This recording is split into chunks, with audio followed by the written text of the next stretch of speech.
एक दर्पण आपके सामने रखा है, तो दर्पण में आपको अपना मुख देखना है, तो उसमें दो चीज़ की आवश्यकता है। एक तो दर्पण का स्वच्छ होना जरूरी है और दूसरा प्रकाश होना जरूरी है, उजाला। यदि दर्पण स्वच्छ नहीं है तो प्रकाश में भी आपका मुख नहीं दिखेगा, और दर्पण यदि स्वच्छ है मगर प्रकाश नहीं है, अंधेरे में आपको भी, अंधेरे में भी आपको अपना मुख नहीं दिखेगा। तो दो चीज़ चाहिए, दर्पण स्वच्छ भी होना चाहिए और प्रकाश भी होना चाहिए। तो ये स्वच्छता और प्रकाश क्या है? तो निर्मल मन जो है वही दर्पण की स्वच्छता है। जब आपका मन निर्मल होगा, मतलब परमात्मा की प्राप्ति के लिए आपको अपने मन को निर्मल करना पड़ेगा, और निर्मल करने का सबसे श्रेष्ठ साधन है निष्काम कर्म योग। सबसे आसान, सब कुछ करो कृष्णार्पणमस्तु, सब कुछ भगवान को अर्पण कर दो,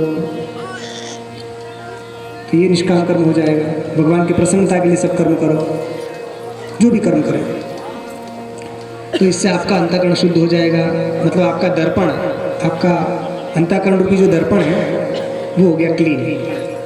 मगर उजाला भी चाहिए, प्रकाश भी चाहिए। तो प्रकाश क्या है? विद्या, विद्या रूपी प्रकाश भी चाहिए। तो विद्या रूपी प्रकाश में स्वच्छ दर्पण, स्वच्छ अंतःकरण रूपी दर्पण में आपको अपना प्रतिबिंब दिख जाएगा, अर्थात आपके स्वरूप का दर्शन आपको हो जाएगा।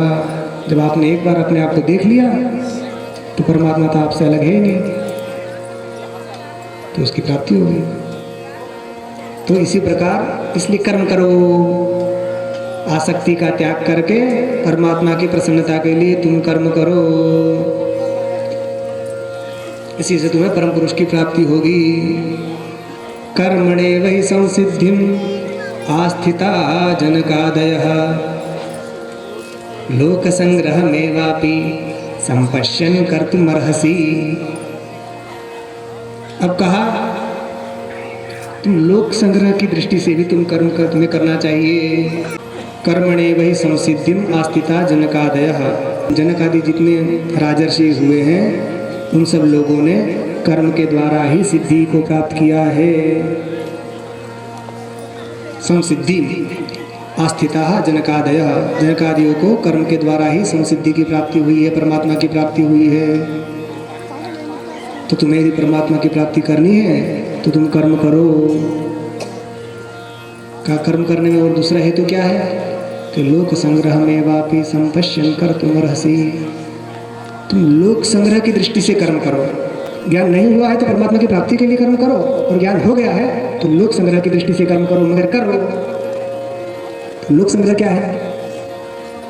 संग्रह का मतलब तो इकट्ठा करना होता है ना, तो लोगों को इकट्ठा कर लेना क्या लोक संग्रह?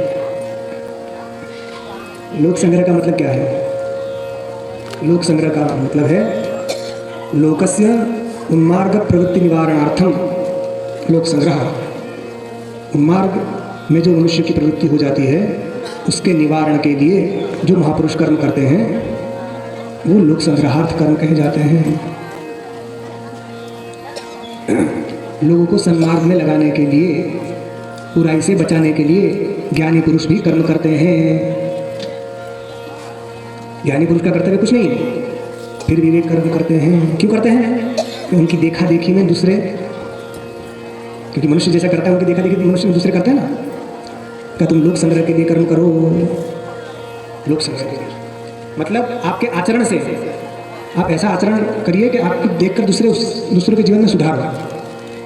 एक होता है कहकर सुधार करवाना और एक होता है करके सुधार करवाना। जैसे जिसको ज्ञान हो गया उसको एकादशी करने की कोई आवश्यकता नहीं, फिर भी वे एकादशी करते हैं, व्रत क्यों करते हैं?